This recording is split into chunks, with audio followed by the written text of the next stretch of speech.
Hola, ¿qué tal? Muy buenos días, muy buenas tardes, donde quiera que estén. Estamos en el aula jurídica virtual haciéndonos la pregunta, ¿cómo es posible analizar el sistema político mexicano? Recordemos que la noción Estado mexicano y la noción sistema político mexicano no son necesariamente un sinónimo. Aquí veo que están escribiendo las personas que tienen asistencia y las que no contestan, pues no tienen asistencia. ¿Cómo podemos analizar el sistema político mexicano? Nosotros que estamos en una universidad, pues tenemos un poquito más de facilidad en el sentido de que tenemos por norma unos programas de estudio. Entonces, los programas de estudio, los temarios, nos indican qué es lo que se evalúa que los estudiantes, que las estudiantes conozcan. Un sistema, cualquiera que sea, puede estudiarse desde un problema particular o desde un observable particular. Ese observable puede tener unos lentes de alguna disciplina en particular. Por ejemplo, nosotros juristas solemos ver la vida a través de las normas jurídicas, a través de esto que llamamos el derecho positivado, el derecho que está en documentos que se formulan con un procedimiento especial. Entonces, un observable puede ser la idea de justicia, puede ser la democracia, puede ser algunas elecciones en algún nivel. Entonces, un observable puede ser visto con unos lentes determinados o a partir de un problema. ¿Qué lentes? ¿A qué lentes nos referimos? Hemos dicho que la diferencia entre hacer una aproximación pseudo filosófica o una aproximación de ciencia política tiene muchas diferencias. Para empezar, que la forma de observar científica tiene unos requisitos. El primero de ellos, la transparencia. Yo tengo que decir qué quiero observar, desde dónde lo voy a observar, con qué métodos, con qué herramientas, inclusive por qué lo quiero observar, si hay conflictos de interés o no. Entonces, la ciencia lo primero es que es transparente y lo segundo es que, por ejemplo, si hablamos de ciencia política, es un enfoque basado en evidencias que además tiene indicadores, factores, índices para hacer la medición, la evaluación, hasta de las cuestiones que creemos que no son fácilmente medibles. Entonces, el sistema político mexicano puede ser analizado desde alguna disciplina, desde alguna subdisciplina, desde un observable particular y desde luego desde problemas particulares. Entonces, si nosotros estamos en una universidad, en una materia, tenemos un programa de estudios que nos dice, bueno, lo vas a estudiar a través de estos libros, de estos autores, de estos métodos, con estos objetivos. Por ello, un ejercicio muy importante en el curso ha sido reorganizar a la luz de abril de 2024 no solo el aparato crítico que nos propone el temario, que nos dice, mira, estos son las autoras y autores que te sugiero para analizar el sistema político. Primera parte, aparato crítico. ¿Desde qué lecturas? ¿De qué disciplinas son? ¿Son de una sola? ¿Son de varias? Y luego desde las unidades, sistema político, funciones, lenguaje político y la unidad 4 que nos habla de qué instituciones, agentes, actores y actrices tenemos que analizar. Entonces, desde la universidad no estamos adivinando a ver cómo voy a observar, sino que tengo que determinar desde qué disciplina, con qué aparato crítico y qué es lo que voy a observar. Entonces, nosotros hablamos de varias líneas del tiempo para poder recortar lo que tenemos que observar y preguntamos la primera pregunta, ¿cuándo se funda el Estado mexicano? ¿Qué se requiere para que el Estado mexicano sea fundado y sea reconocido?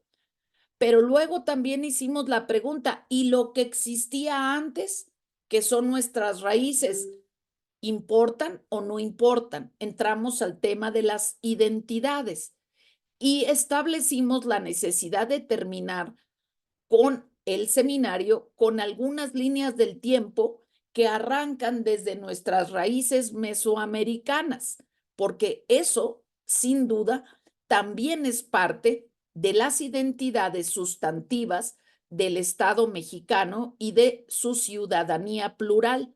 Entonces dijimos, Mesoamérica, la conquista, conquista el periodo específico que estudiamos con Josefina Zoraida, y luego, por supuesto, el México contemporáneo a partir del surgimiento de los partidos políticos, el gran partido dominante y la evolución de las instituciones.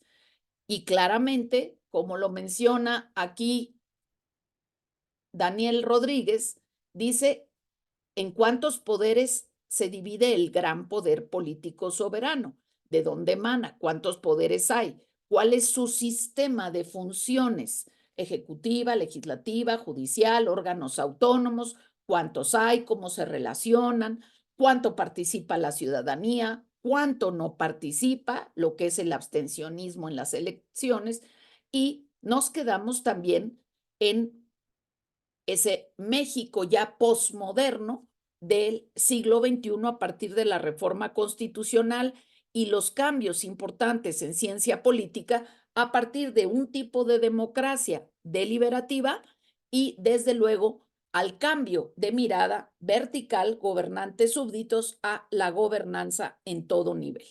Entonces, líneas del tiempo por época, indicadores específicos y factores de análisis y disciplinas. Dijimos que desde la mirada jurídica no es posible hacer un análisis del Estado mexicano sin conocer sus leyes fundamentales. Pregunta básica de examen: ¿cuáles son esas leyes fundamentales que nos permiten ver la evolución del sistema político mexicano de centralista, federalista, de republicano a imperio, monarquías? La Constitución tiene, por una parte, el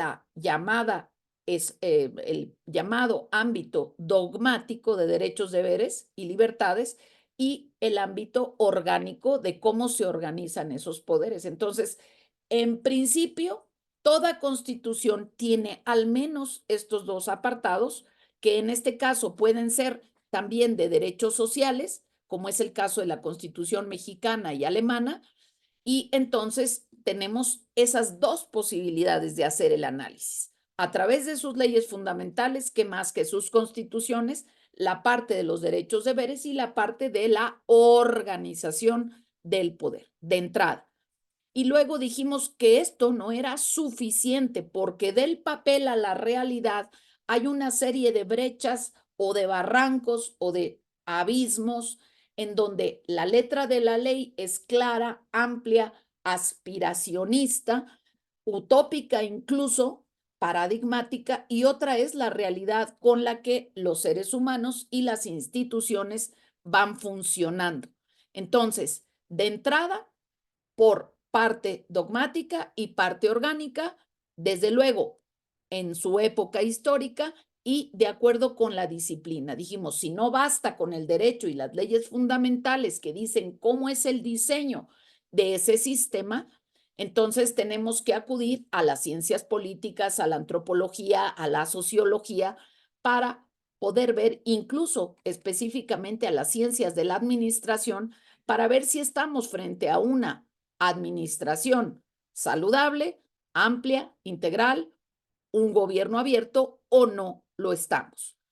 Y dentro de todas estas miradas, ni duda cabe que los sistemas de representación que los vimos en una cápsula anterior son muy importantes, son mayoritarios, cuáles mayorías existen, qué mayorías predominan o qué minorías predominan, cuánto se respeta o se incluye a las minorías en la hora de la toma de decisión, todas las mayorías son saludables, todas las decisiones de las mayorías son informadas.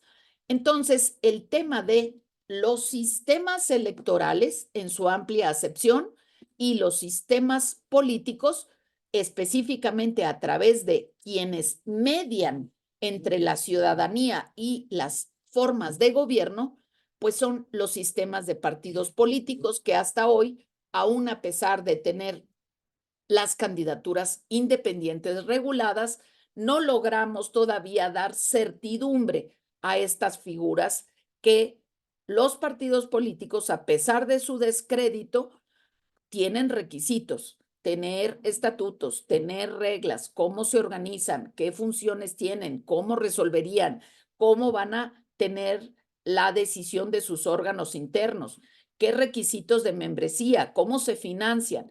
Todo esto no lo tiene desarrollado todavía la figura de las candidaturas independientes, aunque ya existen como posibilidad. Muy bien. Entonces, teniendo claro las múltiples maneras de observar al sistema político mexicano, se podría tomar una sola de las indicadores: cómo se regula la soberanía y cómo se define en sus constituciones. Bueno, soberanía son los acuerdos hacia adentro. Entonces, si Estado mexicano firmo un tratado internacional de derechos humanos, ¿eso es de afuera o es de adentro? Pues es de adentro, porque la soberanía ya lo ha incorporado, aceptado, asimilado y aprobado. Entonces se rompe con esta idea de la soberanía donde no caben decisiones regionales o internacionales. Para empezar, podemos también analizarlo por sistemas electorales o por sistemas de partido. Pero el asunto es que hay una serie de factores culturales que no podemos pasar por alto. El contar con instituciones que hablan de la democracia deliberativa y tener un artículo en la Constitución o varias menciones que hablen del tipo de democracia que necesitamos, por ejemplo, en el artículo 3º constitucional se habla de una democracia totalmente integral como principio de desarrollo. En el artículo 24, 25, 26 se habla de una democracia deliberativa, pero para que ello exista necesita haber compromiso de la ciudadanía, necesita haber educación, necesita haber una serie de herramientas que posibiliten el consentimiento informado para tomar decisiones públicas, para establecer el destino del presupuesto público al que estamos obligadas todas y todos los mexicanos a través de la tributación. Entonces, esto implica que tenemos que remontarnos a estas huellas identitarias profundas de la ciudadanía y de la cultura, no solo de la legalidad, sino de la colaboración y, ¿por qué no?, también la cultura de la comunicación positiva y negativa, también la cultura de la guerra. Cuando nosotros analizamos la historia no popular ni populista, vemos que en la historia de México la figura de líderes excesivamente fuertes, como los llamados caudillos, es una impronta que no es tan fácil arrancar de la cultura eh, popular o de la cultura en la ciudadanía. Estas personalidades fuertes que incluso llegan a ser totalitarias o autoritarias, en donde la comunicación es muy vertical, en donde la palabra control y orden es lo que predomina. Lo vemos en frases tan famosas como orden y progreso del positivismo mexicano. Vemos que los grandes positivistas tenían esta idea del control y del orden, pero ¿de quién es el orden? ¿Qué entendemos por control y dónde está la supervisión? Porque el control sin supervisión, pues es una forma totalitaria de convivir y de llegar a cumplir acuerdos colectivos. Otra cuestión que es muy importante es que el descrédito de los partidos políticos parece excluir del vocabulario ciudadano la palabra política, como si la política fuera una grosería o un estigma, y entonces desvirtuamos estas frases de Aristóteles, de Platón, donde la polis, las civitas, es un espacio colectivo que no hay manera de eludir. No hay desarrollo sin el balance entre vida individual, vida privada, intimidad y vida colectiva. No es que la vida colectiva sea un egoísmo que desplaza a la vida colectiva, ni que la vida colectiva sea lo único importante de las personas, y entonces esto, pues necesitamos tenerlo en cuenta. Entonces, hay miles de maneras de responder a la pregunta cómo analizar el sistema político mexicano. A través de los programas de estudio, que es obligatorio conocer, que tendrían que formar parte de un examen básico de conocimientos, cuál es el programa de estudios, cuáles son las unidades. Otra es las disciplinas y la tercera es con qué aparato crítico lo vemos. Y esto tendría que ser respondido con los materiales que hemos leído.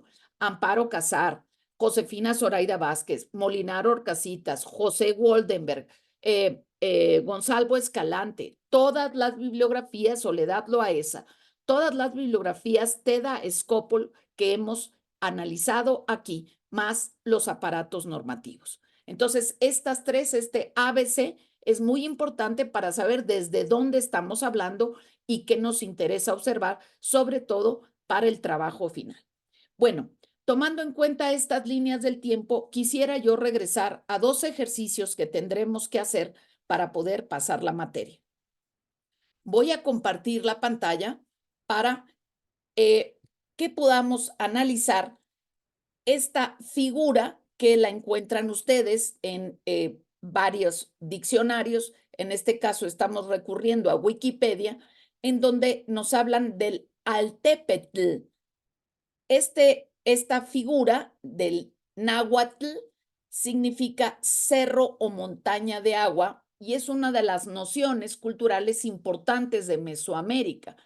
Y esto hace referencia a entidades tanto pues étnicas como político-territoriales en que se organizaban los pueblos mesoamericanos en el posclásico.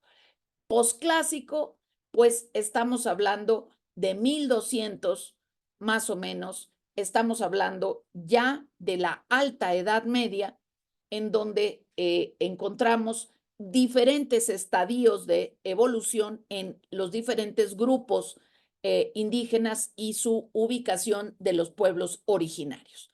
Muy bien, esta montaña de agua tiene que ver con los observables que tomaban en cuenta los asentamientos humanos que poseían un dicho territorio y, por supuesto, como decía Aristóteles, el ambiente que elige un asentamiento es importantísimo. Muchos de los pueblos del Mediterráneo pues querían estar asentados junto al mar, junto al agua, junto a los ríos, pero sabemos que no todos los pueblos han tenido esa misma fortuna. Sin embargo, el agua, el servicio de acceso al agua y al agua potable a puntos de conexión e interconexión, pues es un elemento crucial.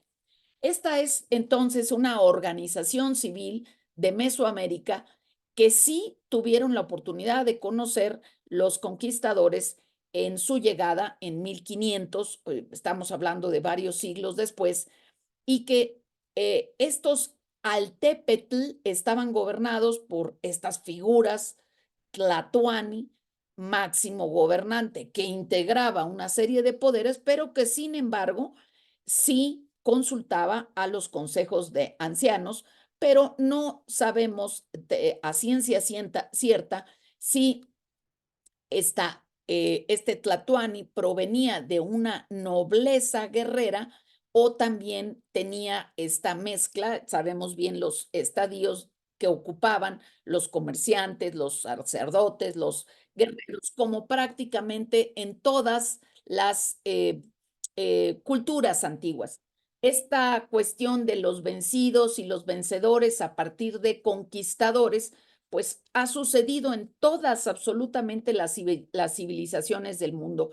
Entonces, digamos que sería una ignorancia decir que nada más aquí llegaron unos a ponerles el pie a los otros. Todas las civilizaciones, inclusive el mismo caso de grupos originarios diferentes, también entre sí tenían sus batallas y sus formas de dominar en forma bélica a otros grupos, en forma económica, pidiéndoles tributos y muchas diversidad de formas de dominación que ya existían en todas las civilizaciones. Muy bien, entonces aquí vemos que cuando en Europa se hablaba de feudo, señorío, ciudad-estado, bueno, pues acá también se hablaba de altépetls. Eh, este uso fue propuesto por Lockhart, James Lockhart, en su obra Los náhuatl después de la conquista, y es un término aceptado por varios historiadores e investigadores especializados en Mesoamérica, que es un uso más o menos homólogo a ciudad, villa, pueblo, e incluso ya en un término más amplio, el vocablo imperio. Así que dicen que es incorrecto hablar de un imperio azteca porque había una serie de tensiones entre los grupos originarios.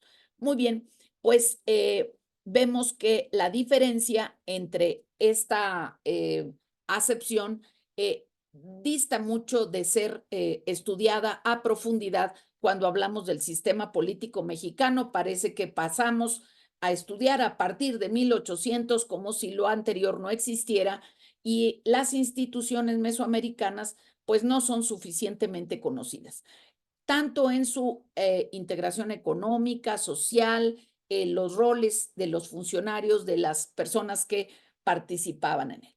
Muy bien, bueno, pues tomando en cuenta que tenemos un conocimiento superficial sobre estas organizaciones, uno de los ejercicios que tendríamos que hacer para llevar a tierra el análisis del sistema político mexicano es empezando por el ámbito domiciliar, como se ha propuesto en otras cápsulas.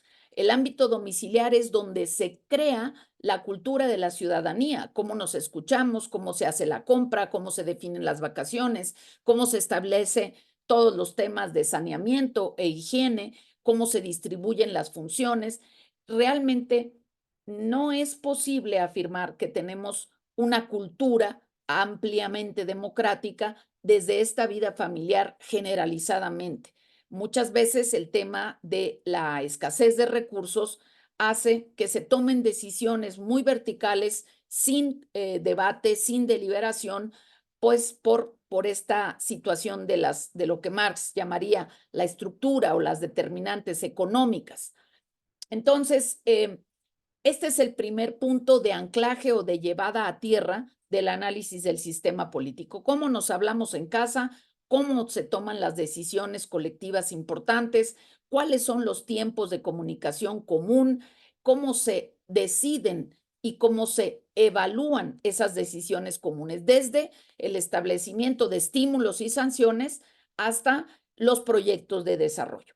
Y el otro anclaje sería un poco más extendido, que tiene que ver con ya esos vínculos comunitarios que llegan desde que uno abre la llave de agua de cualquier grifo hasta el funcionamiento de la luz, hasta el funcionamiento de la recogida y retiro de residuos o en este caso también los flujos, los fluidos de gas, etcétera, etcétera. Entonces, ya estos vínculos comunitarios ya implican que nos hagamos algunas preguntas respecto a esa participación.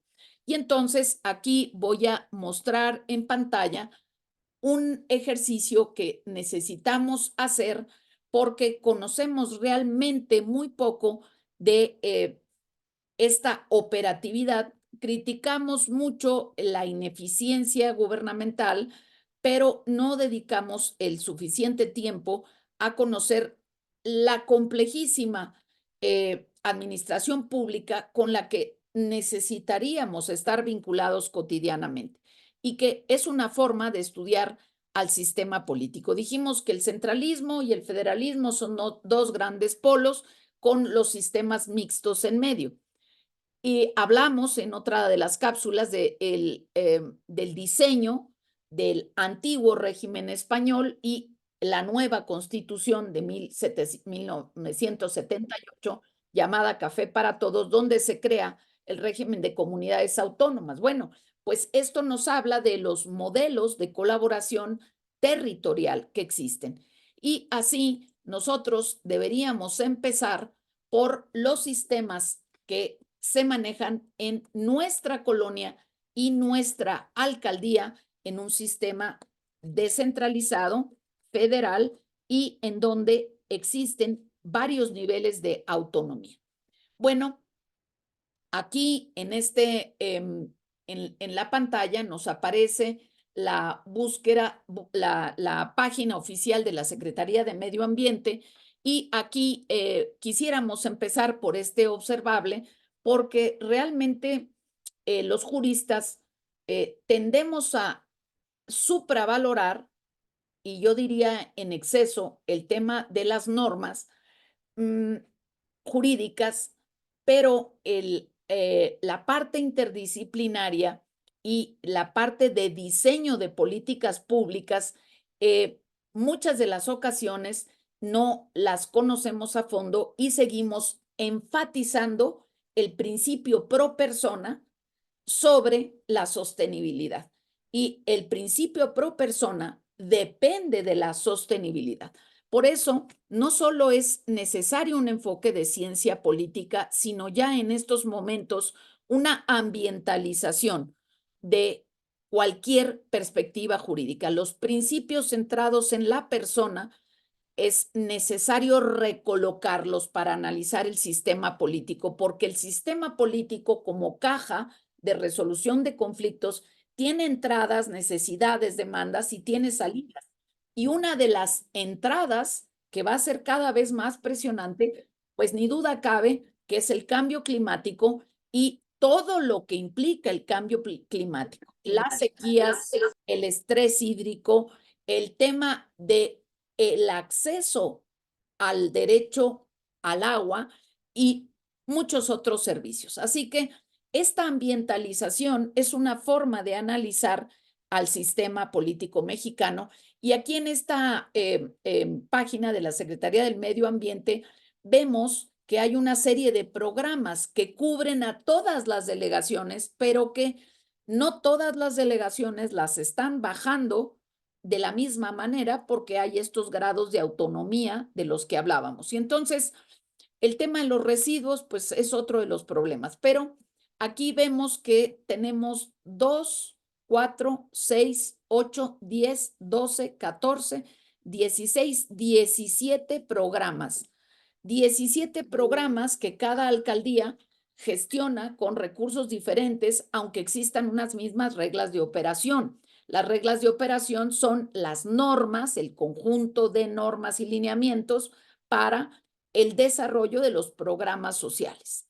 Entonces, aquí vemos algo importantísimo, forma de evaluar el sistema político mexicano, quiénes están decidiendo cómo se desarrolla la gestión de intereses, por ejemplo, en todo el tema de reforestación y saneamiento del arbolado, los árboles que están sanos, todas las partes, los bosques, las jardines, los servicios básicos que tendría que tener cualquier colonia, cualquier alcaldía.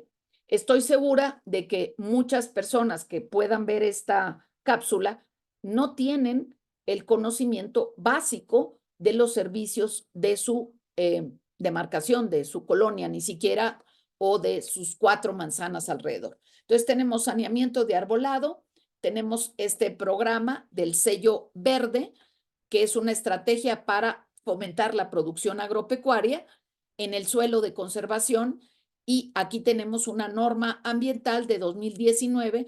Este sello verde y Reto Verde van a estar de acuerdo justamente con esta figura que veíamos antes, el ATEPETL, que es una serie de herramientas para alcaldías, por ejemplo, como Tláhuac, como Xochimilco o como algunas otras que tienen pueblos originarios en en su demarcación. Muy bien, residuos sólidos, problema de todas las comunidades políticas. Tenemos una clasificación amplia de registros sólidos, urbanos, tóxicos, maderables, metálicos, etcétera. Residuos y las formas de poder justamente distribuir y gestionar todos estos residuos. Los registros ambientales, ciertas actividades de reciclaje que se hacen año con año, el funcionamiento básico que desde Mesoamérica fue muy exitoso, todo el tema de los mercados, incluyendo esta modalidad de mercados de trueque que extinguen la mediación de moneda. Vehículos contaminantes, todo el tema de la contaminación de partículas en el aire, los inventarios de áreas verdes, el tema específico de contaminación de la ciudad que se lo no circula, acciones en cambio climático que son numerosas en aire, tierra, residuos, agua y desde luego la parte de fauna y flora. Este programa con el que empezábamos de basura cero, verificaciones, estas nuevas vertientes que nos van alertando sobre la ambientalización con el problema del acceso al agua, desde dónde viene, cuánto cuesta, cuántas fugas hay, cuáles son los problemas, no solo con la falta de mantenimiento de la ciudadanía, sino por otra parte con la particularidad de los movimientos telúricos y de la composición geográfica, geotérmica de la propia Ciudad de México. El tema de el agua va a ser cada vez más necesario. Ya hay un programa de cosecha de lluvia del que hablaremos en otro momento, pero que ya está operando y que tiene que ver con los paneles solares que la ciudadanía los demande. Ahí hay un padrón de personas beneficiarias, vemos cuánto se está destinando, cuántas personas, cuánto presupuesto, cuántas ayudas, cuáles son en efectivo, cuáles no son en efectivo y bueno, el programa ATEPETL. Esta es la Secretaría de Medio Ambiente. Y una de las cuestiones que observamos es que quienes están haciendo una presión sobre la eficacia del gobierno por alguna razón no son los juristas, a pesar de que tenemos una materia llamada derecho a la información y que las personas hacen preguntas sumamente sencillas. ¿Cuánto se gasta en postes? Preguntas que no tienen referenciación para poder hacer una crítica constructiva de si se está gastando poco o se está gastando mucho o sobre todo si se está invirtiendo eficientemente. Entonces, lo que vemos es una deficiencia en las habilidades, en las competencias de investigación en las que hemos insistido desde un principio. Entonces, muchas veces no sabemos ni a qué institución tocarle la puerta, a qué ventanilla y a quién y por qué conducto presionar. Y esto es muy importante porque es como podemos desarrollar la respuesta sobre la eficiencia de instituciones, agentes, actores y actrices en el sistema político mexicano. Esta es una de las cuestiones que vemos que cada vez se está abriendo más en los llamados presupuestos participativos, en donde pues los poquitos miembros de la comunidad que se mueven van determinando la orientación de los servicios y de las políticas públicas existentes. Y esto tiene que ver, volvemos nuevamente, a los sistemas de representación y sobre todo a la viabilidad de tiempo que tienen las personas que tienen un trabajo, que tienen una familia, cuánto tiempo realmente pueden dedicar y en qué momentos a la atención de lo público y a dar seguimiento o siquiera a pertenecer a los muchos comités que existen en cada demarcación, en cada alcaldía, comités de seguridad, comités de vigilancia, comités ambientales, comités para propuestas específicas como mejora de ciclovías, ubicación de ciclovías, el tema de parques, jardines para poblaciones específicas. Entonces, con, con este análisis podemos darnos cuenta que es mucho más complejo que simplemente ver cuántos poderes y cómo se dividen en las normas. Tenemos que ver hasta abajo, hasta la aplicación de estas reglas de operación para hacer efectivas y eficaces las políticas públicas, que es lo que nos interesa, porque esta entrada de necesidades o de demandas tiene que corresponderse con una evaluación de las salidas. No solamente son las necesidades que puede ver y observar cada miembro de la comunidad o en sus colectivos, sino también las respuestas esperadas y la calidad de la evaluación de esas respuestas. Y para ello se necesita un enfoque basado en evidencia científica en donde un número no es suficiente. Se destinan 15 millones a arbortantes y parabuses. 15 millones es poco, es mucho. Los parabuses están donde deben de estar o la gente está parada a la intemperie esperando un autobús, un pecero. ¿Están bien colocadas? ¿Quién diseñó dónde están colocadas? ¿Quién está haciendo el seguimiento? Y entonces ahí es donde podemos ver la importancia de la educación cívica, de la educación ciudadana y de su participación informada en el cambio o mejora de las políticas públicas y desde luego para la vigilancia del ejercicio de las facultades de las autoridades y la supervisión del gasto público. Entonces, la pregunta da para mucho, pero sí es importante que tengamos una navegación extensiva, profunda, para poder contestar a la pregunta, ¿cuál es la estructura de la página de tu alcaldía o de tu municipio? ¿Cuál es la estructura de la página oficial? ¿Dónde están colocados los servicios? ¿Dónde están colocados los programas? Esos programas que inciden en tu vida cotidiana, porque analizar el poder político no es analizar los discursos del presidente en la mañana.